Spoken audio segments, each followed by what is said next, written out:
Roll Tide, everybody, and welcome back to the Bama Tailgate Show. Alabama, Eastern Illinois, and then Alabama obviously trying to get things corrected for their matchup against Auburn a week from now.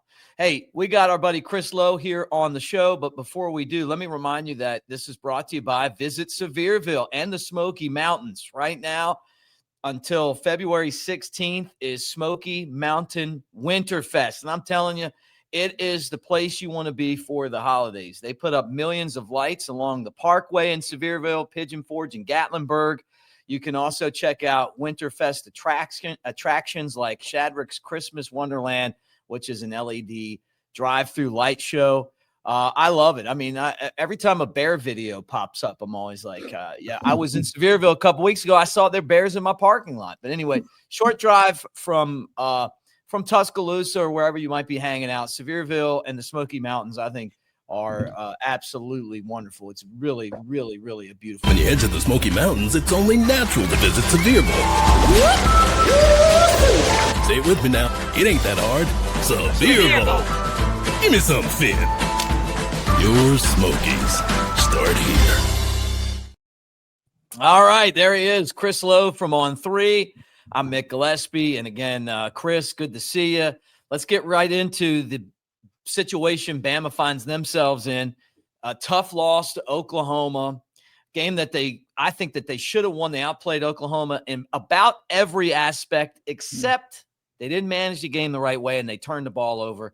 And so now all of a sudden, Bama has to win, and they have to beat Auburn.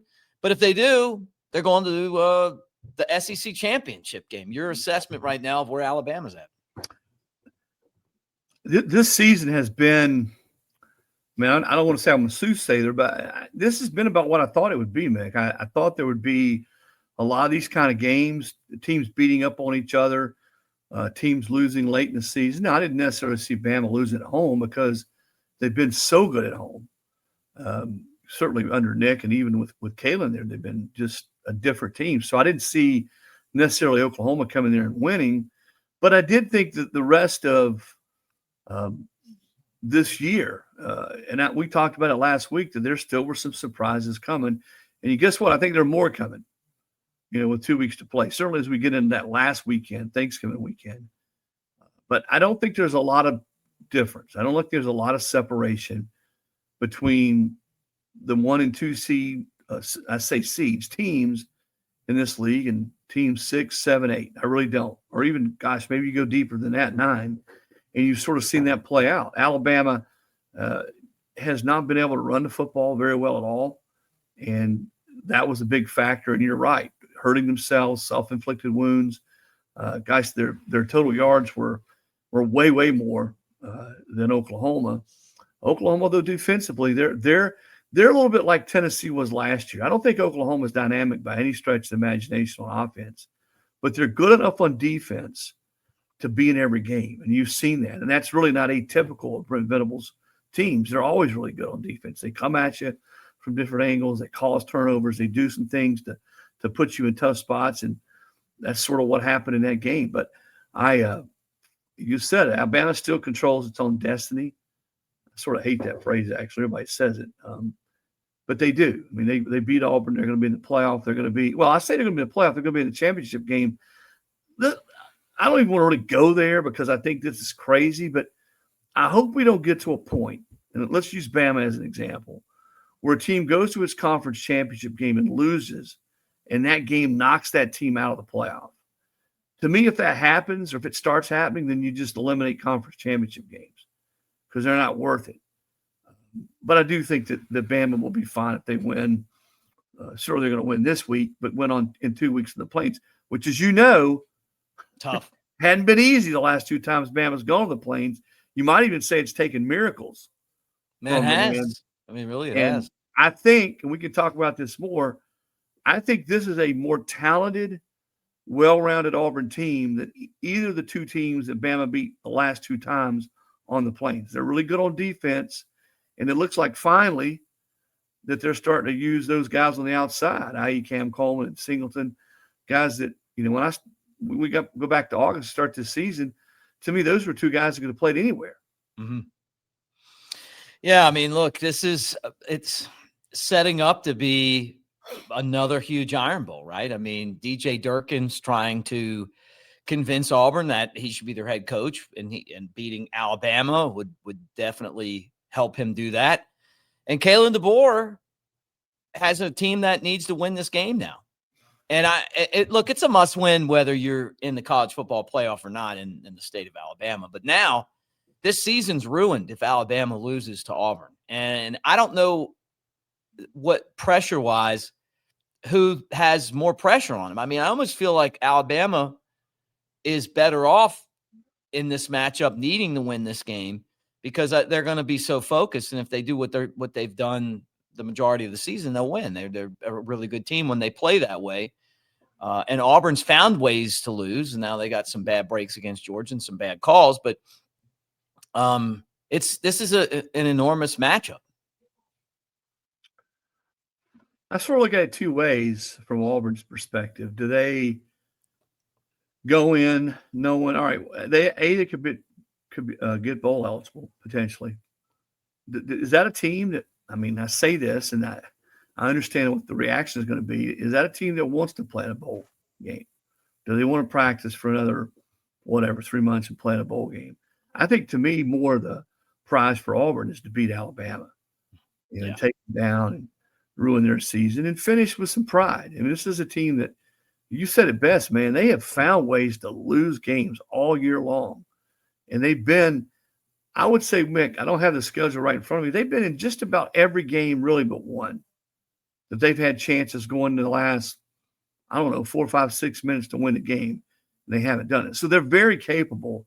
And to be able to put it together against an Alabama at your place when Alabama has come in each of the last 2 times on the Plains and just absolutely ripped your heart out. You go back to the Bryce Young drive, and then the 4 overtime win 2 times ago, and then 4th and 31, Gravedigger the last time. So this is a chance, and clearly all those kids they're on this team weren't on all those teams or those 2 teams necessarily, but it is a chance to sort of get some pride back and to beat Alabama in that state. And I think for DJ, absolutely, it would not hurt his case. I think at the end of the day, Auburn's going to go outside. I think Summerall is probably the guy to beat there at Auburn. But it certainly wouldn't hurt DJ's case to win this football game. And I like the fact, Mick, and this has nothing to do with these 2 teams, but I like the fact that we're going into a Thanksgiving weekend that has some real meaning across the board, not just in the SEC, but across the board as far as playoff, as far as who's going to play in conference championship games. This has a chance to be about as compelling a Thanksgiving weekend in 2 weeks as we've seen in a long time. Yeah, no doubt about it. I mean, I know we're all pretty much sitting here going, this team's put itself in the spot by the turnovers against Oklahoma. But Bama went to Georgia and won. That's the best win of any team in the SEC, in my opinion, right? They went to South Carolina and had to basically pull it out at the end, and they were able to do that. They went to Missouri and beat a good Missouri team. All those teams are better than Auburn, right? So if you forget about the name on the front of the jersey and you do the things that you've been doing all year and not do what you did against Oklahoma, which was turn the ball over, I feel like they're going to win the game. My biggest concern, and I'm curious to know what yours is Alabama's lack of ability to hit home runs in the running game. Well, it's bothered them all year. I was talking to somebody very close to that program who actually coached the program, who was just really, really upset with the way the offensive line has played this year across the board. Pass pro the last game, not being able to run the football. And it's not all in the offensive line. You're right. You have a guy. I was at Pitt last week. I'll give you a great example. Mick, I was at Pitt for the Notre Dame game last week. Jeremiah Love makes people miss. I mean, he should be tackling a lot of those runs for 3, 4, 5 yards, and bam, he spins, rolls over a defender, and it's 56 yards. And those are the what great ones do. And Bama doesn't really have that right now. They've had a bunch of those in the past, as you well know, but they don't have it now. And then not being able to hit those types of plays in the run game makes it even more difficult, your quarterback in your pass game to generate those type of explosive plays. And, down the field, Simpson Ty's made a lot of off-script plays this year, but they still could. And again, this goes for everybody: protection, receivers getting open. Ty, they still could stand to make more explosive plays. Period. In the pass game, I think it sort of calls them to be really, really precise because man, if you can hit those big plays, you got a receiver or a back that can hit the 50, 60-yard play, then you don't have to worry about going 10 plays, 75 yards. And that's hard in today's game, certainly against the defenses you're playing and everything they're doing and all the different looks they're giving you. But to be able to do that, and they just haven't had enough of those this year. I think if certainly you'd like to see them get some this week against what's a glorified scrimmage. And everybody in the SEC plays them in November. I hate them. I don't know about you. I hate these games in November when we're just ramping up to the climax of the season. And probably coaches like them because you get to rest a lot of your guys. But as a fan, as a junkie, man, it's just such a downer, to see these type of games. But Kentucky played Tennessee Tech. Is it Georgia playing Mercer this week? But going forward, though, you're right. Bama's got to find a way to do that. And this is an Auburn defense that can get after the quarterback. I mean, they've got some guys that and I think with Durkin being sort of that defensive background guy, they're going to be able to give you some looks and do some things. They're going to force you to try to beat them down the field. I've thought from after that debacle against Florida State and the way Bama responded, and they're probably as battle tested. Mick, you just said this. When you look at their schedule, who all they played, to play 5 straight league games, 4 of them against ranked teams, you got to have it going on to win that many games in a row. And at some point when you get into November, I remember Nick used to talk about this all the time, and he's not the only one in that league. Winning in November, man, is hard. Yeah. When you get into November, I don't care who you play. It is hard to win in November because you got guys who aren't healthy. In a lot of cases, you played grueling stretches where you played a bunch of league games in a row. You face teams, in some cases, you don't have anything to lose. And it's just hard to win. You see it all the time, all over college football, teams that don't play their best game, or probably on vice versa, teams you play who do play their best game against you. And you have the type of result you had there in Tuscaloosa last week with Bama and Oklahoma. Again, just as a pure college football fan, though, I think these next 2 weeks are going to be pretty entertaining with all the storylines, all the teams that are still in the running for a playoff spot. And that's not even to mention what your old buddy Lane Kiffin is doing there in Oxford right now and how that has taken on a life of itself. Hey, look, I'm going to ask you about that. I want to remind all you guys, though, that as you hang out, we're going to be at the Floribama with the Bama Tailgate Show Friday, February 28th from 1 to 3. So come hang out with us. Enjoy your Black Friday outside of shopping.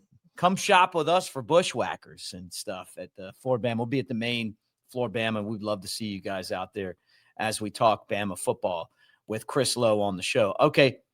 You brought it up. I was going to save it for later in the show, but let's talk about our former offensive coordinator, Lane Kiffin. The Kalshi market. We played Kalshi last week. I love Kalshi. It seems to think that Lane Kiffin's going to be the next coach at Florida. I'm going to pull Kalshi up as you talk because I'm curious. I haven't looked at it lately.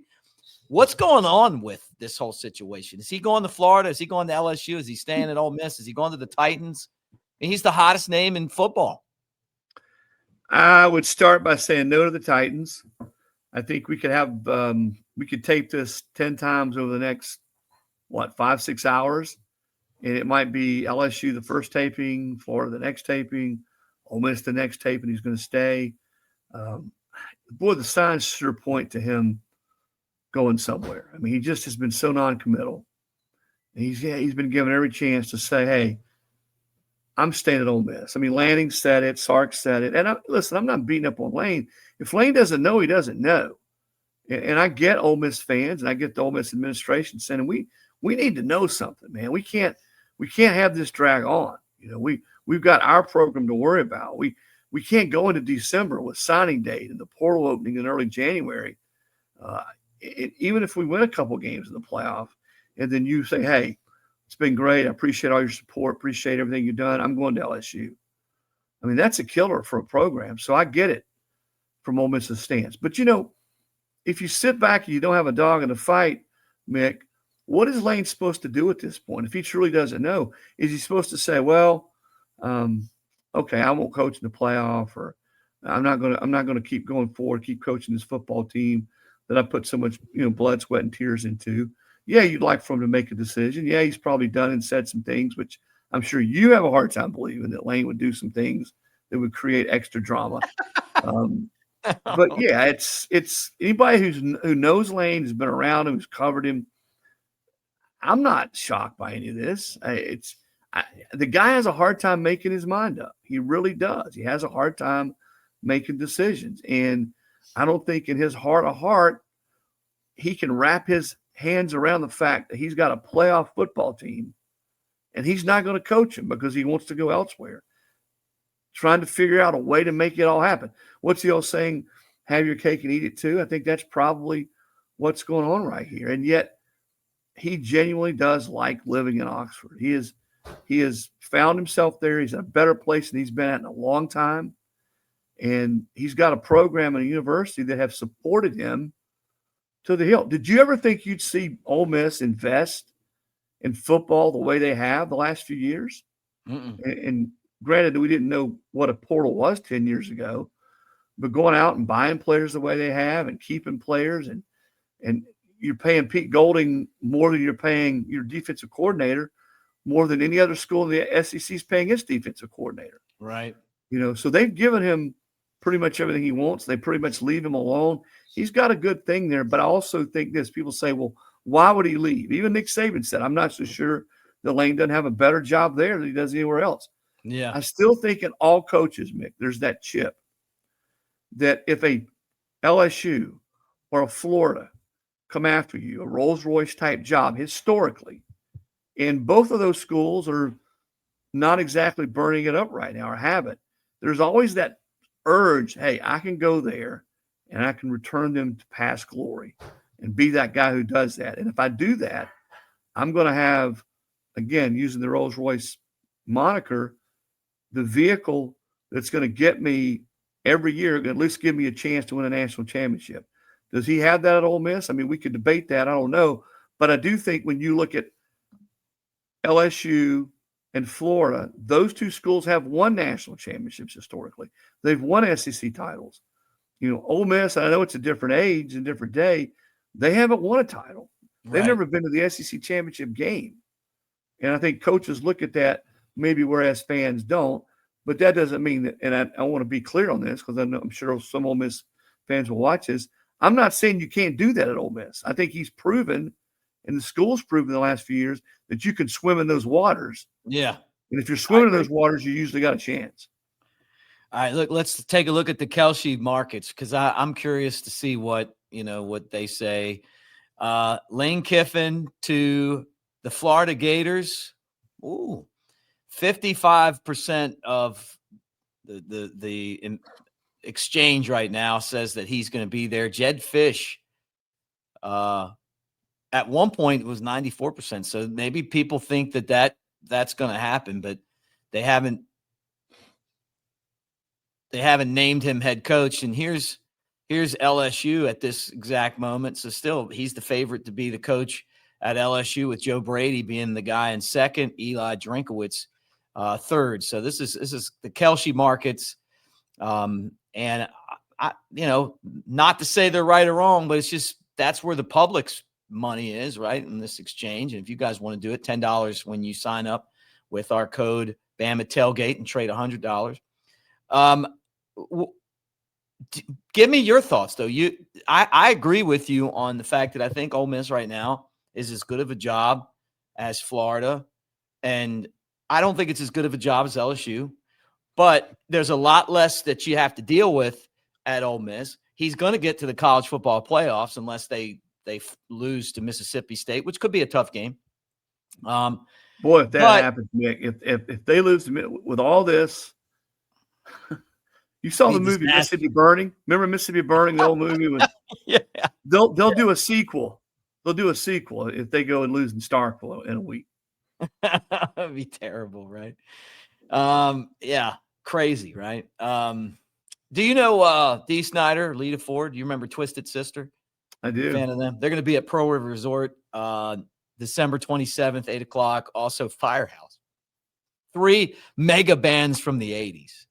And in the 80s, Ole Miss never sniffed making the postseason. But right now, Lane Kiffin has them right on the door of doing that. What would be the most Kiffin thing to do would be to not make the playoff, and then the teams that like LSU and Florida decide they don't want them, and then everybody at Ole Miss is mad at him.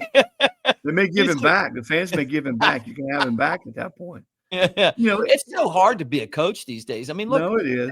The calendar makes it hard. Calendar makes it hard, Mick. And then I'm not, any coach. There's gonna be more of this year. I mean, Brent Key's another one. He's got a potentially playoff team at Georgia Tech. He's in play at some places. John Sumrall may have a playoff team at Tulane. He's in play. I think he's the leader at Auburn. So with the calendar the way it is this year, going forward next year, there's going to be more of this. I can't remember more coaches interviewing during the season the way that's happened this year. There's been tons of them, and some of them are out there publicly, some of them aren't. And I think because of teams schools aren't going to wait. And that's why you're seeing schools fire guys in the middle of the season. I don't know that there's a whole lot of value in doing that unless there's some type of scandal or something like that. But I think this is going to be something that continues going forward. People are going to try to get ahead, and they're not going to wait. And if there's a guy that has a team that's in the playoff, they're going to try to talk to him and see if they can get something done beforehand. I go back to Luke Fickell, and of course he's had a tough go of it in Wisconsin. When he had that team at Cincinnati in 2000, well, they lost to Bama in the semifinals in 2000. That was a really good Cincinnati team, a solid group of 5 team. Well, he was the number one choice. He was the guy that Notre Dame wanted to talk to. To his credit, he would not engage. He didn't want to engage with his team in the playoff. Well, he got passed over. They ended up hiring Freeman. I guess when they hired Marcus at that point. And so it cost Fickell. But there's more coaches are going to be put in that predicament. Listen, I don't feel sorry for them. They're making, millions upon millions of dollars.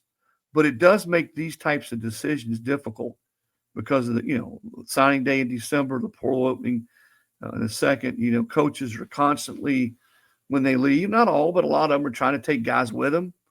They're talking to guys, hey, if I leave and go here, would you go with me? I know you have a hard time believing that goes on, Mick, in college football, but that's the truth of it. And, people say, well, what about Lane and the chaos? Well, I think Lane likes chaos. I think that's sort of his thing, man. I don't think it really bothers him. He's going to get up at 5 o'clock. He's going to do yoga. He's going to read his journal, do his journal, and he's going to go in meeting. He's going to practice, play pickleball, and he's going to tweet about 9 million times that day. And that's sort of what he does. And then coach his ass off. He's a really good football coach who's done it at a place that, as you said, they haven't done it. And yet, when you look at his path here, it's fascinating. Here's a guy who got fired by the Raiders. He got fired by USC, famously in the little building right outside the tarmac. He was at Tennessee for 11 tumultuous months and left in the middle of the night to go to USC for his dream job. And I get why he did that.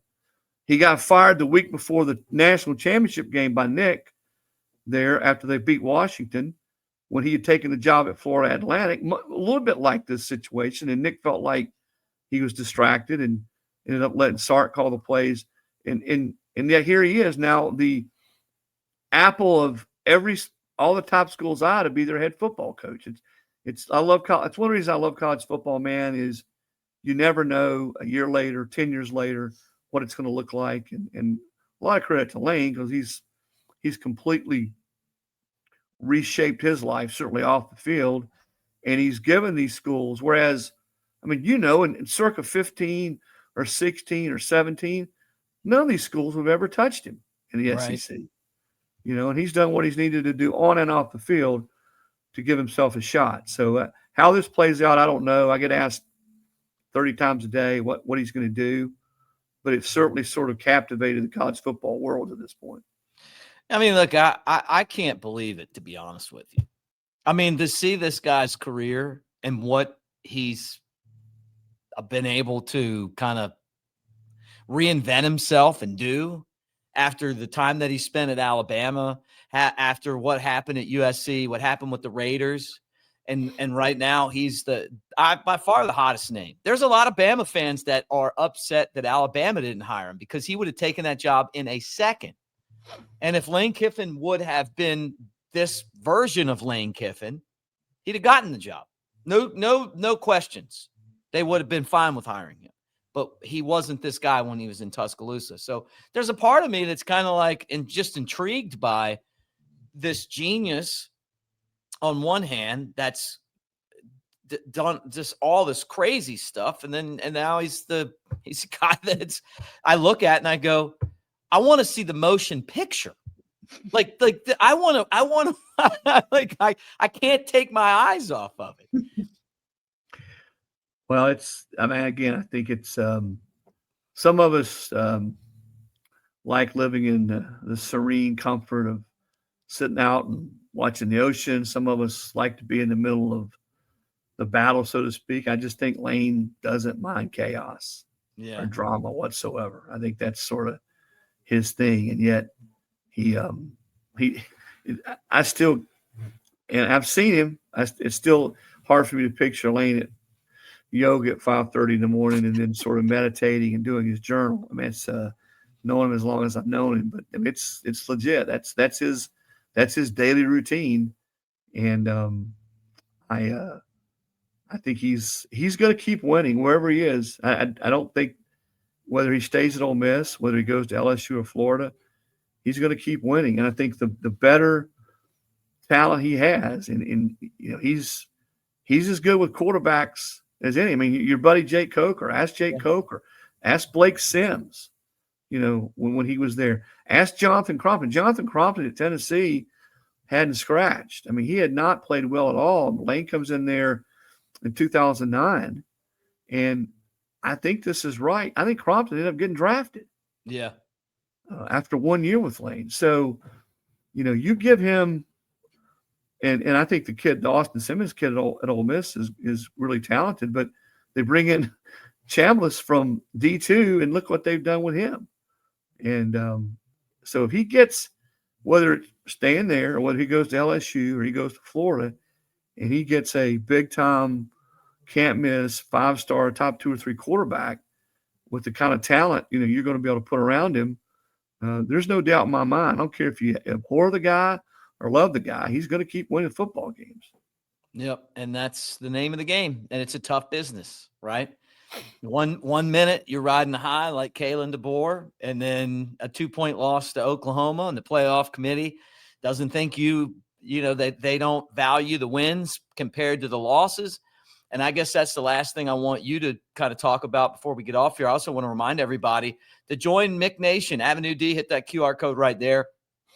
We give away prizes. You get to pick games. It's all free. It's fun. We gave away tickets to Bama, Eastern Illinois. So, or we're actually giving them away in the process of doing that. So if you want to win those tickets or whatever, just hit that QR code. And again, thank you. Yeah. So what's your take? Well, I mean, the thing that bothers me the most about the current format is the goalpost move. They move week to week. They move in year to year. Now, of course, this is only the second year of the 12 team. And everybody says, well, we should go to 16. Big Ten's talking about 24.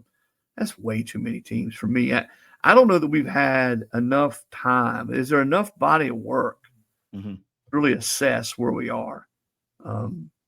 Anytime, Mick, you get the human element involved, the subjectivity of it, there are always going to be rankings that no one understands, or it's hard to explain. I mean, Miami being still behind Notre Dame, for instance. I happen to think that Notre Dame's a better football team right now. But you know what? In football, you don't play 2 or 3 times like you do in basketball. You play once. And if you beat somebody head-to-head, that should count double in my mind. It does. And for whatever reason, it hasn't this year. in that particular situation. Alabama loses to a top. What was Oklahoma, like 20th, 19th, something like that? Oh, they were 12. 12. Okay, they lose to a top 15 team in a tough game, and they drop what, 6 spots? Yeah, it's bull Yeah, crap. I don't get it, but everybody cursed the BCS and the computer polls and, their dear friend Roy Kramer, the godfather of the BCS. So let's go to a playoff. And 4 teams, there were controversy with 4 teams. Let's go to 12 teams. Well, there's still controversy. I don't know if there's a perfect system in college football to decide the champion. I've heard so many different theories of how they should select the teams. Right. Going back to Kiffin. Kiffin says that Vegas should select them. Let the Vegas odds makers rank them 1 through 12. Who would be favored? I would. Hey, look, that's way more impartial than the crap we got going on now. Right. And you would probably get a more genuine list of who the 12 best teams are at that point. Yeah. According to the guys in Vegas. Now we know that's a pipe dream. That ain't going to happen. But I do hope we can continue to tweak it. I wish we didn't have. I don't think sitting AD should be on the committee. I think that's one thing we got to get rid of. Not that anything sinister is going on or guys are purposely trying to rig it. I just think it's too hard, man, to separate yourself. Yeah, it's political. From your conference, from teams. I know you can't be in there. They recuse themselves when they're discussing their team, but I don't know. But former players, former coaches, they all have allegiances. Back when I love to talk to guys in the media that are 31 or 32 or 33, and you talk about when the wire services picked a national champion. You remember that. You had split championships. Yeah. 97, it's Michigan and Nebraska shared the championship. And you're like, what do you mean they shared? Well, back then in the old days when dinosaurs roamed the earth, the AP poll and the coaches poll picked who the national champion was, which was not obviously a good way to do it. So I guess I'm just saying it. I don't know, man. I guess I'm not smart enough to figure out the best way to do it, but there's always going to be controversy when you have humans in a room looking at different metrics, different strength of schedule quotients.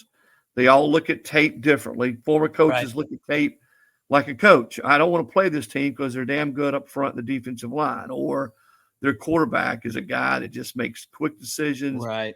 That's the way coaches look at tape. They're on that. I don't know that a former media guy or a commissioner or an AD necessarily looks at tape that way. Yeah. Yeah. No, got it. Well, always great to talk to you, Chris, and safe travels this week, as you cover college football. Where can people find your work? What are you working on right now at On3? Yeah, well, I'm at on3.com. I had a story today on Oregon quarterback Dante Moore. I got one going tomorrow on sort of the playoff ramifications, if Kiffin's not with the team. Because Florida State found out the hard way, 2 years ago? Their quarterback couldn't play, and that was one of the factors. What if your head coach is not coaching? Yeah. In the playoff? What kind of factor is that for the committee as they pick the teams? Probably. I don't think it would keep Ole Miss out, but it could affect their seeding. Right. And I'm going to have a home game this week. I've been traveling, so I'm not going to go anywhere. But that next weekend, I may do the doubleheader, Mick. I may hit Ole Miss, Mississippi State, Auburn, Alabama, back-to-back days. Lots going on there. Who's going to be the coaches of those teams? Could Jeff Lebby finally get his team past the finish line? Yeah. I've been in Philadelphia, Mississippi. I'm in Pearl River Resort as we talk right now, and hanging out here. A lot of Mississippi State fans. Boy, their season has been just disappointing because they had Tennessee beat and they blew it. They had Florida beat and they blew it, and they had Texas really beat and blew it. And people aren't sure about Jeff Lebby. The coaching gig is a tough gig. Well, you don't feel sorry for them again because they make a lot of money. But I think we're at a point in football that fans just want something new. If things aren't going great, or if the coach loses a couple games, you think he should have won. Then the immediate reaction is, let's fire him and bring somebody else in new. Well, Auburn. The new guy's going to be their fourth coach in 7 years. And sometimes that new penny, the new guy doesn't solve everything, and sometimes he does. And then getting the right guy in there as coach makes all the difference in the world. So you're right. It's tough to be a coach, but I think I can make it, Nick. If they fired me after 3 or 4 years and said, "Listen, we're going to give you a $30 or $40 million going away gift." What was the old line by Ogeron when he got fired? He said, I'll be okay. I think I'll be able to afford a cheeseburger every once in a while. So that's the way I guess I would look at it. He's also running around saying there's meat on the bone right now. Like he's Right. coming back into coaching. So. He might do it. Yeah, maybe we'll see him at Arkansas. Wouldn't that be interesting? All right, Chris Lowe from On 3. Always great to see you, my friend, and we will talk to you again next week. And, guys, we're brought to you by Pearl River Resort. I'm here right now. Fantastic place. Was just down at the Timeout Sports Lounge. Vegas-style sports book, hour and a half from Tuscaloosa, 2 and change from Birmingham. You don't have to go all the way out to Vegas to bet legally. And we were at Philip M. Steakhouse last night. Fantastic steaks. Had the tomahawk, the cowboy cut, and the Pittsburgh rare. Oh, so fantastic. I went with Brussels sprouts and shrimp, but so many different. The saffron chowder is something that's amazing too. Dancing Rabbit Golf Course was out there. It's the Augusta you can play. All right, Chris, roll tide, man. Thank you, and we'll talk to you again next week. I may not suit up on Saturdays anymore, but I'm still in the game. Let's roll.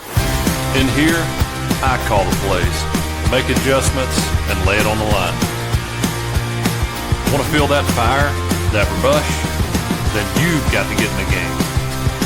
I used to say it in the tunnel, and I still say it now. Let's roll. Let's We're roll. presented by Bod Coach, and you can tell I'm slimming up over here, and it's because of Bod Coach. This is absolutely amazing. It's your personal trainer that is with you 24/7. So when I go to hotels or when I'm on the road, I type in, "Hey, look, I got equipment. This is what I have," and it'll make a workout specifically for me, what I want, what exercises I want. When I'm at home or I'm in a hotel and there's no way I can get to the gym, it'll say, "Hey, this is what I want to work on today," and it sends you personalized workout plans. It's really awesome. And they contacted me a few weeks ago to be a spokesman. I said, "Well, I want to try this." Bod Coach is fantastic. Like I use it all the time.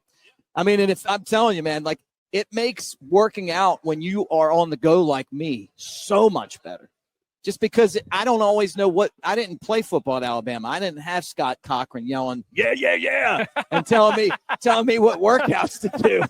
So anyway, I'm going to put in the body on the YouTube all about Bod Coach. Get you guys signed up there, but tell them you heard it on Bama Tailgate. In some places, football is a sport, and Alabama is a fine art. New Life Art is now accepting pre-orders for Daniel A. Moore's next Crimson Classic, the Crispy Screen, guys. What a name to commemorate the Fat Boys. This masterwork commemorates the screen pass to Caden Proctor that outsmarted Kirby and the Georgia defense. Proctor's catch and bulldog dozing run set up Ty Simpson's 3-yard touchdown just before the half, which was a big score for us, guys. Visit DanielMooreArt.com to see the artist's preliminary sketch and take advantage of a special pre-publication pricing for the Crispy Screen. Go ahead, get into that. Go get you one of those Caden Proctor prints. I'm super excited to get mine in because he's living a dream of all the Fat Boys. And go look up that Crispy Screen and get you one, guys.